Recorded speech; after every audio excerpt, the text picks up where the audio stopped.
Je pense que c'est le seul ministre au Cameroun qui a quand même dans son CV des délits de droit commun. On se pose quand même des questions de savoir par quelle alchimie juridique tout ceci a pu arriver. Et est-ce que ce passé-là n'influence pas sa façon de voir le monde ou bien de concevoir l'État. Et il faut dire qu'il est toujours en porte-à-faux avec la justice. Il est toujours en porte-à-faux avec la justice. Son passé, je l'ai dit, même son présent.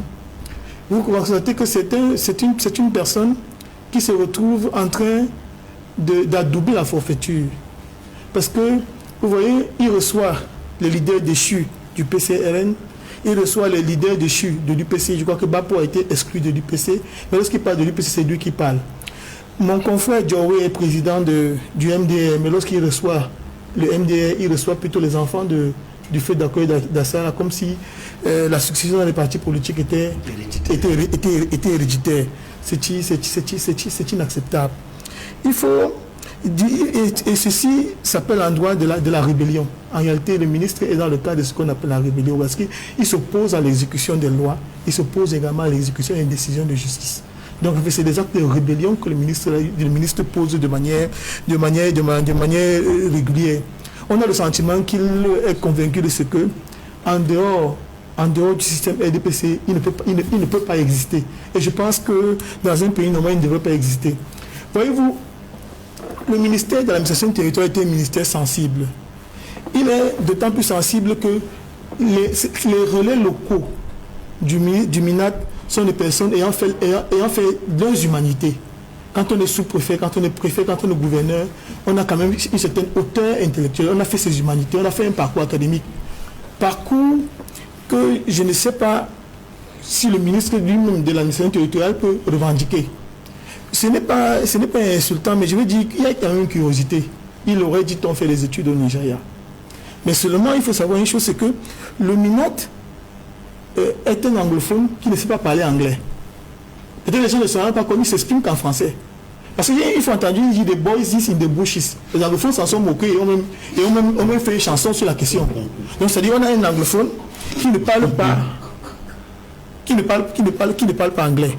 Donc il s'exprime toujours en français. Donc vous voyez, quand vous êtes donc sous-préfet, quand vous êtes gouverneur, quand vous êtes préfet, et vous avez donc un chef de cet acabit-là, qui chaque fois qu'il s'exprime, il s'exprime avec de l'invective. Il manque de hauteur. Et c'est lui qui veut aujourd'hui passer pour un donneur de leçons. Ce qu'il faut retenir, c'est que les partis politiques d'opposition agissent même parfois avec lui, à ce qu'il le considère avec une certaine mollesse. C'est quand même le monsieur qui nous a ramené les faux observateurs de Transparency International. C'est encore le même qui a quand même essayé de vendre les kits Covid-19 au ministère de la Santé. Donc, ça dit que quand vous avez donc affaire un décret présidentiel où la nomination par le président de la République est une béatification. Ce n'est pas une béatification parce que nous avons vu qu'il y a le 10 février, le président de la République a mis en perspective une personne qu'on présentait comme étant un très grand acteur économique qui s'est révélé ne pas l'être. Donc le président de la République, par choix ou bien parce qu'il a été trompé, peut se retrouver en train de désigner des personnes qui ne méritent pas de l'aide. Tout le monde connaît le dossier Campost, dans lequel certaines des dignités de la République ont été épinglées. Et ce n'est pas moi qui sais pas. Franchement, je pense que je sais manipuler mon discours. Lorsque je parle, je pense que il y a un minimum d'informations que vous êtes censé avoir. Est-ce que le ministre Atangandji ne s'est pas retrouvé dans les geôles pour des questions de délits de droit commun? Si vous ne le savez pas, moi ça me pose problème. Non, je ne suis pas au courant. D'accord, vous n'êtes pas au courant, donc je vous informe donc. Et je vous informe en disant donc que il y a quelque chose également que vous devez pouvoir savoir, c'est que là où on attend le ministre Atangandji, on ne le retrouve pas. Mon confrère dit tout à l'heure c'est-à-dire que les questions de sécurité sur le territoire relèvent de ses fonctions. Il y a eu dans ce pays, dans un passé très récent, des événements à Meyo, à Sanmelima, en Gomezap, pour lesquels on n'a pas entendu le ministre. Et je pense que ces événements sont suffisamment plus graves que ce qu'il semble vouloir dénoncer, qui en réalité ne mérite pas d'être dénoncé. Les partis politiques sont dans le rôle qui est le leur. Il ne faut pas que les gens fassent bon marché de la loi, qu'ils utilisent la loi comme étant un marchepied. Comment vous pouvez expliquer qu'on essaie sur un plateau de télévision de nous dire que la liste nationale serait la somme des listes qu'on publierait sur le plan départemental. Lorsque la loi veut dire qu'on publie devant un bureau de vote, la loi le dit. Lorsque la loi veut dire qu'on publie la liste nationale, la loi le dit également. Nous, juristes, nous avons l'habitude de dire « Ubi lex non distinguit, nec nos distinguere debemus ». Là où la loi ne distingue pas, il ne faut pas distinguer. La loi, donc, c'est-à-dire que dans sa rédaction, relativement par exemple à la publication de la liste électorale nationale, n'a pas fait cette précision ce qu'essaie de nous imposer, par exemple, Madame Bell, comme elle a fait tout à l'heure. Donc, et je voudrais également dire qu'en réalité, il y a une espèce de dissémination, même de contagion de la violence institutionnelle au Cameroun. Et le ministre attend le semble en être un chantre. Parce que lorsque vous allez, peut-être que vous allez considérer que c'est une digression, mais lorsque vous voyez les Bibi Ngota, les Martinez Zogo, les Wazizi, ce sont des cas de violence institutionnelle.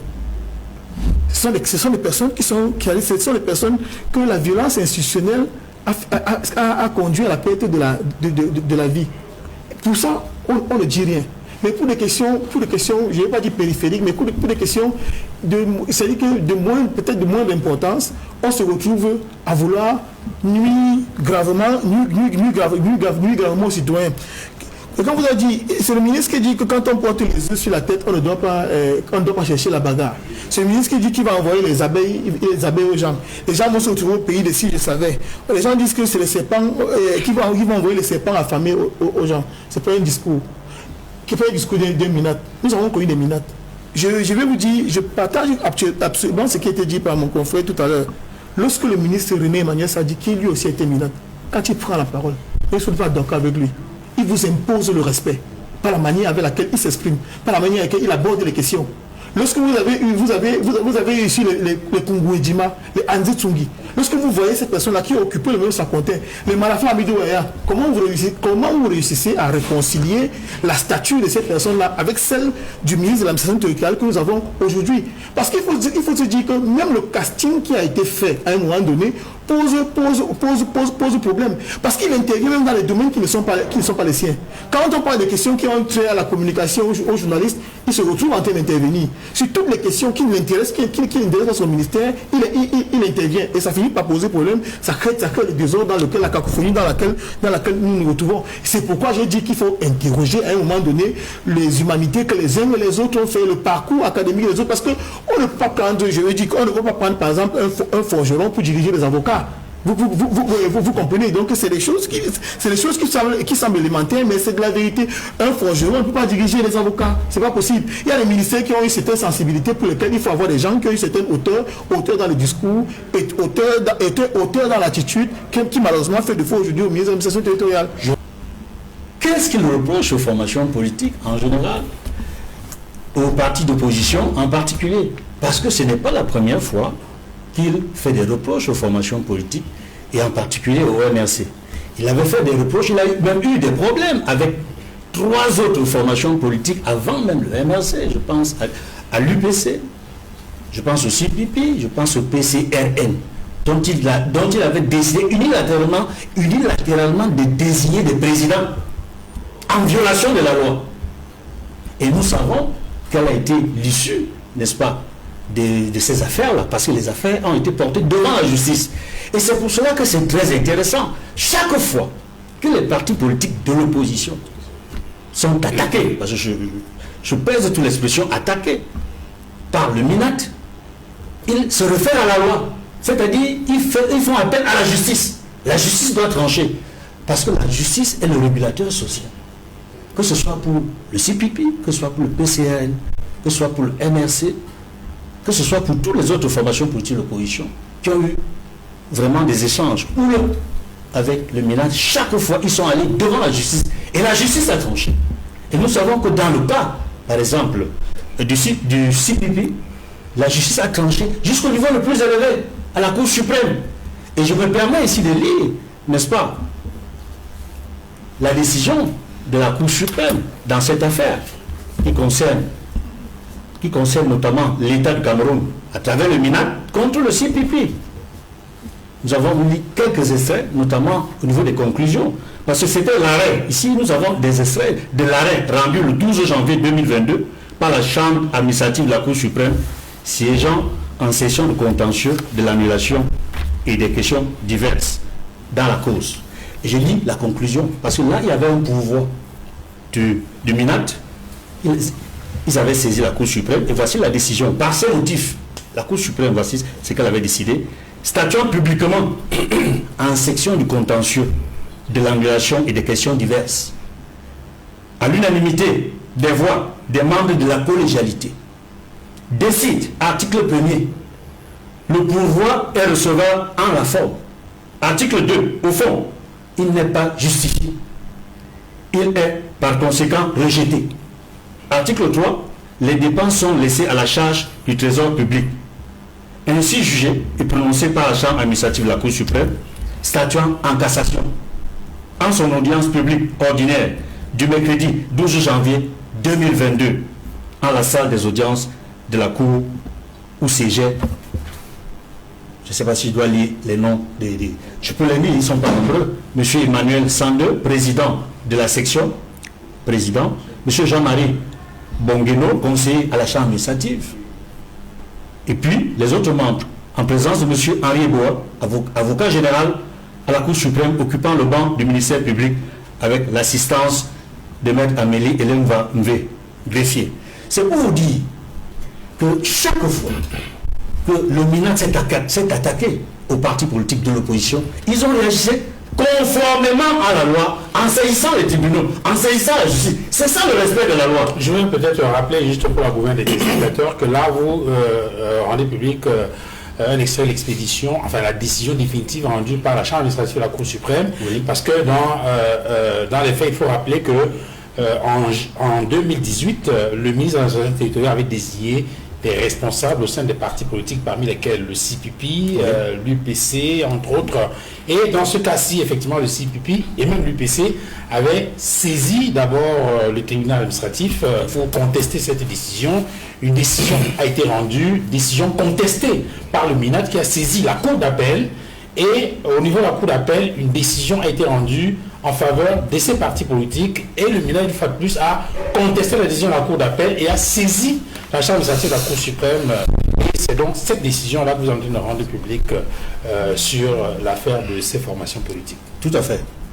Et je voudrais dire ici, et c'est important également, parce que lorsque le MINAT interpelle une formation politique en ce qui concerne son insistance à vouloir faire appliquer la loi, parce qu'en fait, dans cette affaire, pour laquelle le MLC ou son leader subissent un reproche du MINAT, c'est qu'ils ont tenu à ce que l'article 80 de la loi électorale soit appliqué. C'est-à-dire que le ELECAM publie la liste électorale nationale, qui jusqu'à présent n'a pas encore été publiée. Or, la loi dit chaque année au plus tard le 30 décembre. C'est la conformité à la loi quand les responsables de formation politique vont vers la justice pour savoir qu'est-ce qui c'est, pour savoir exactement à quoi s'en tenir. Je ne vois pas un manque, un non-respect à la loi. Ça, c'est un point. Le point, c'est par rapport à ELECAM, justement.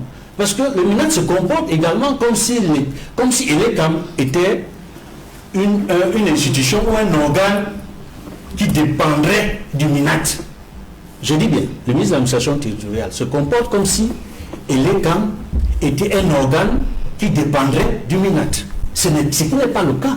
Parce que ELECAM, d'après la loi numéro 2006/011 du 29/12 décembre 2006, portant création, organisation et fonctionnement de l'ELECAM, dit ceci à l'article 1er. Je cite notamment le paragraphe 2. Elections Cameroun est un organisme indépendant, chargé de l'organisation, de la gestion et de la supervision de l'ensemble du processus électoral et référendaire. Le paragraphe 3, Elections Cameroun exécute ses missions dans le respect des dispositions de la Constitution ainsi que des lois et règlements en vigueur. Et je dois ajouter, c'est aussi important, au niveau de l'article 2 de la loi portant création de l'ECAM, paragraphe 2, article 2, paragraphe 2.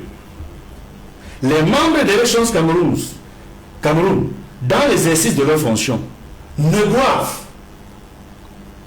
en aucun cas solliciter ou recevoir d'instructions ni d'ordre d'une autorité publique ou privée. C'est important quand je souligne cet article 2, paragraphe 2 de la loi sur l'ECAM, parce que nous avons vu et constaté que dans les échanges entre le MINAT et l'ECAM, chaque fois, on avait le sentiment que le MINAT convoquait ou sollicitait ou donnait des ordres à l'ECAM. Il n'a pas d'ordre à donner à l'ECAM, qui est un organisme indépendant d'après la loi, d'après la Constitution. Est-ce que vous comprenez ce ping-pong-là, cet échange quand même assez, j'ai failli dire, tendu? Mais déjà, je comprends que Madame la députée, ma concitoyenne, Madame Malice Doualabel, apparemment n'a pas compris la problématique du débat sur cette thématique-là, parce que elle dit à la fin de son propos que d'après elle, l'honorable Nietzsche n'a rien fait de mal. Il ne s'agit pas de dire si l'honorable Nietzsche a fait quelque chose de mal ou pas. Il s'agit de dire si la réponse de l'honorable Nietzsche est proportionnée par rapport à l'action, l'acte qui a été posé par le ministre Atangandji. Donc c'est de ça qu'il s'agit. Le ministre Atangandji est malheureusement une autorité administrative qui, au fil du temps, s'illustre par des formes de surenchère. La première forme de surenchère, c'est la surenchère verbale. C'est-à-dire le fait de toujours donner une connotation gravissime à des événements ou bien des actes dont la portée est pourtant proportionnée par rapport au contexte de la liberté d'expression, de la liberté d'action des partis politiques. Lorsqu'un parti politique dénonce le fait que l'ECAM se refuse de publier la liste électorale nationale, au plus tard le 30 décembre de chaque année, comme la loi le dit, le parti politique est dans son droit, à deux titres. Premièrement, au nom de la liberté d'expression. Deuxièmement, en tant que parti politique habilité à remettre en cause des positions prises par un organe en charge des élections qui ne seraient pas des positions conformes à la loi.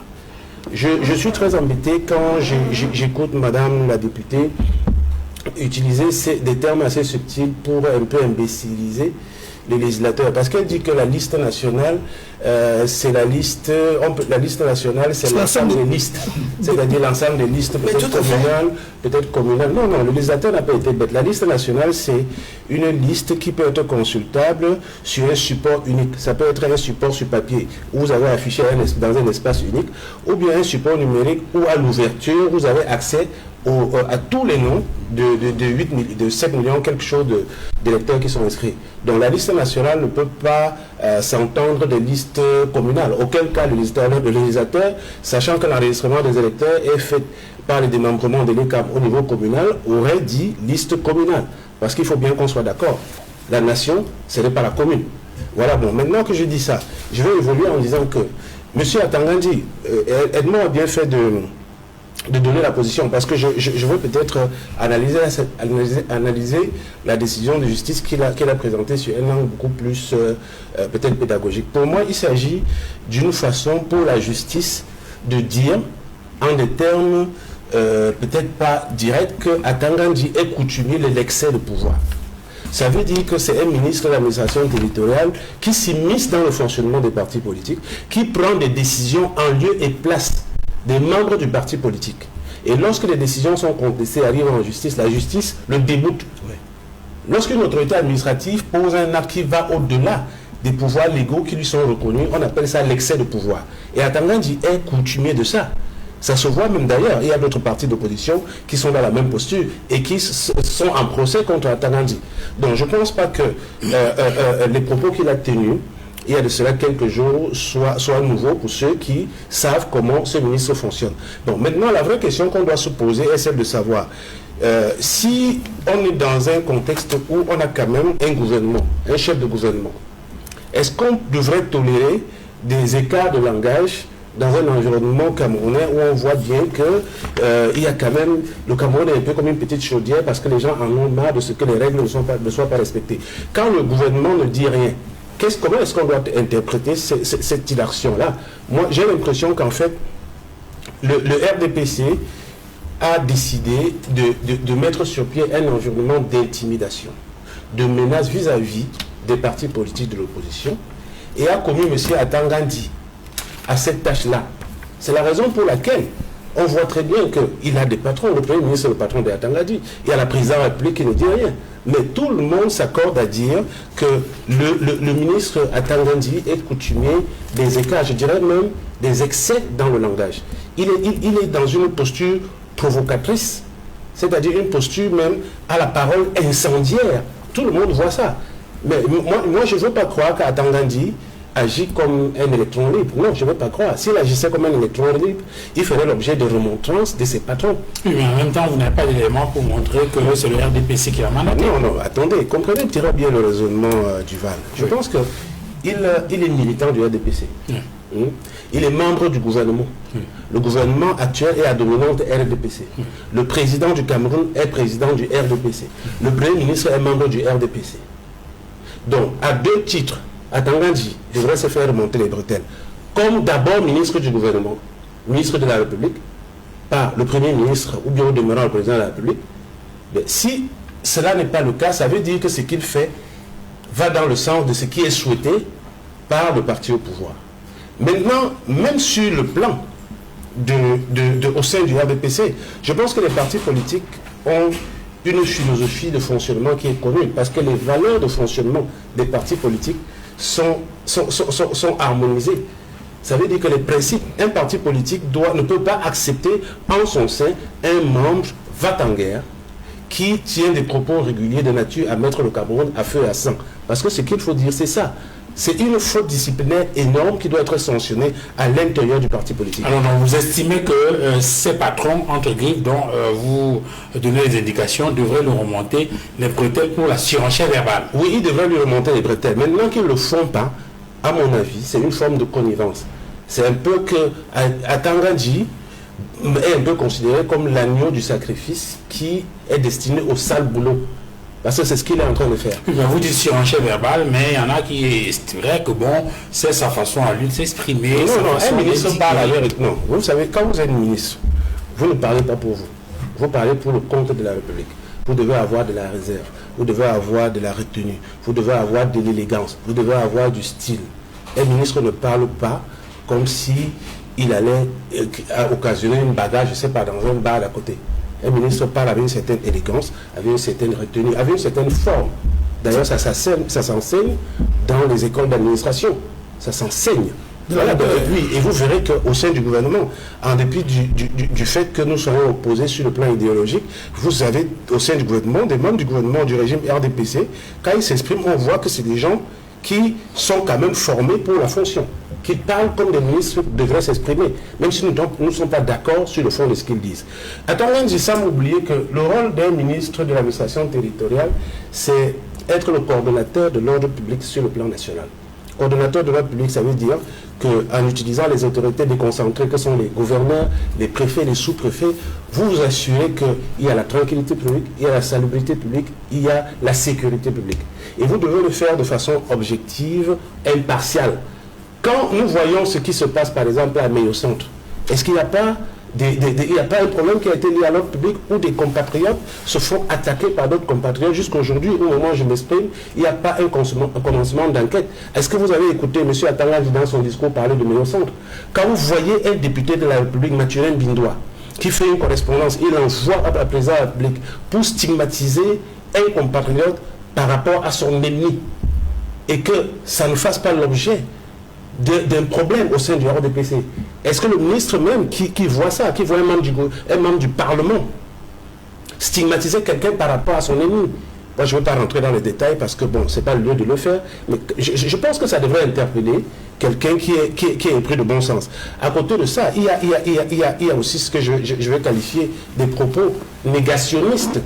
Vous ne pouvez pas avoir dans un pays une loi qui a consacré un certain nombre de compatriotes héros nationaux et que d'autres concitoyens se prennent à venir remettre en cause le contenu de la loi en traitant des compatriotes qualifiés de héros nationaux à juste titre, en les traitant de bandits et que le ministre se taise.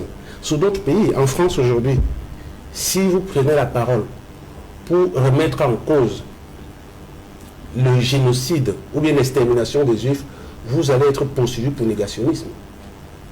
Vous serez poursuivi. Si vous, et c'est dans plusieurs pays comme ça, le Cameroun c'est le seul pays où la loi peut consacrer un statut à quelqu'un, un statut respectable par rapport à un combat qu'il a mené d'une certaine façon, mais dans l'intérêt de la nation, et que des individus viennent dans des médias publics remettre en cause ce que le législateur avait dit. Mais j'ai l'impression que Matanga dit, il devrait s'intéresser à tout ça, mais ça ne l'intéresse pas. Ça ne l'intéresse pas. Moi, je voudrais comprendre pourquoi, à quel titre un ministre peut se sentir offusqué lorsqu'un parti politique écrit à Elekam pour demander la liste électorale nationale. Elekam ne répond pas. Le parti politique saisit le Conseil constitutionnel. Le Conseil constitutionnel se déclare incompétent en renvoyant la charge de la compétence à la Cour d'appel. Le parti politique saisit la Cour d'appel selon les directives du Conseil constitutionnel. Et la Cour d'appel qui a été déclarée compétente par le Conseil constitutionnel se déclare incompétente. Vous comprenez ce que ça veut dire? Et quand le parti politique s'offusque de cela, à travers une communication politique faite dans les règles de l'art, comme le veulent les actions politiques, on trouve que bon, nous faisons de la surenchère. Même les problèmes des cartes d'identité dont Atanga dit pas. Quel Camerounais ne sait pas que les cartes d'identité au Cameroun ne font pas l'objet d'une véritable sécurisation, à tel enseigne que des étrangers ne se retrouvent pas porteuses de la nationalité camerounaise. Non, ne faisons pas un débat sur des choses que tout le monde voit. Et que certains voudraient donner l'impression que ceux qui les dénoncent sont des gens qui sont contre le pays. La vraie, il faut être capable et avoir l'honnêteté intellectuelle de reconnaître que les vraies personnes, les vrais compatriotes qui sont les dangers pour notre nation, pour la sécurité de notre nation, ce sont ces personnes-là qui remettent en cause la loi. C'est-à-dire ces personnes qui violent la loi au quotidien. Parce que le peuple qui se plaint ne se plaint pas parce qu'il n'aime pas le Cameroun, parce qu'il voudrait le désordre. Le peuple se plaint parce qu'il se rend compte qu'on lui oppose la loi, alors que ceux qui lui opposent la loi ne la respectent pas. Où est-ce qu'on en est avec l'article 66 de la Constitution sur la déclaration des biens? Comment ça se fait que dans un pays, une disposition constitutionnelle impose aux membres du gouvernement, à des personnes qui occupent les plus hautes fonctions de l'État, de déclarer leurs biens dans le cadre d'un processus de transparence de la gestion de toutes choses publiques, et que des hauts commis de l'État décident de bloquer une disposition constitutionnelle? Mais quand vous dites que les partis politiques ne respectent pas la loi, bon, ça c'est un avis, c'est une opinion, parce que nous pensons que dénoncer l'inaction de l'État rentre dans le cadre de l'activité normale d'un parti politique. Parce que si le parti politique n'est plus habilité à dénoncer, on rentre dans une forme de conformisme. Et le conformisme se rapporte au parti unique. Et pour finir, Duval, moi je pense aussi que vous voyez très bien, nous dénonçons tous les jours le fait que Elekam ne soit pas un organe électoral indépendant. Je pense que de par la loi, il est dit que Elekam n'est pas un organe de l'administration, ne relève pas du pouvoir exécutif. Mais expliquez-moi de quel droit le ministre de l'administration territoriale peut prendre le devant pour défendre Elekam alors qu'Elekam ne se plaint pas. Est-ce que vous avez écouté un seul jour le directeur général de Elekam, le président du conseil électoral, dit que les propos des partis politiques en relation avec la publication de la liste électorale étaient des propos exagérés? Non. Mais par contre, on a souvent vu le ministre de l'administration territoriale convoquer les responsables de l'Elekam dans son bureau. Est-ce que c'est normal? Et on voudrait que les partis politiques se contentent de regarder sans rien dire. Alors, maître Moustapha Ngwana, tout le monde invite tout le monde à respecter la loi, un peu comme pour dire que c'est en face qu'on piétine la loi. Moi, je pense qu'il faut parfois interroger le passé des individus pour comprendre pourquoi est-ce qu'ils agissent d'une certaine manière. Je pense que ce n'est pas fait offense que de rappeler que le ministre de l'administration territoriale a quand même un passé trouble. Il a un passé trouble qui peut, d'une certaine manière, expliquer qu'il soit très souvent de l'autre côté de la barrière ou bien qu'il soit aux antipodes de la légalité. Je pense que c'est le seul ministre au Cameroun qui a quand même dans son CV des délits de droit commun. on se pose quand même des questions de savoir par quelle alchimie juridique tout ceci a pu arriver. Et est-ce que ce passé-là n'influence pas sa façon de voir le monde ou bien de concevoir l'État. Et il faut dire qu'il est toujours en porte-à-faux avec la justice.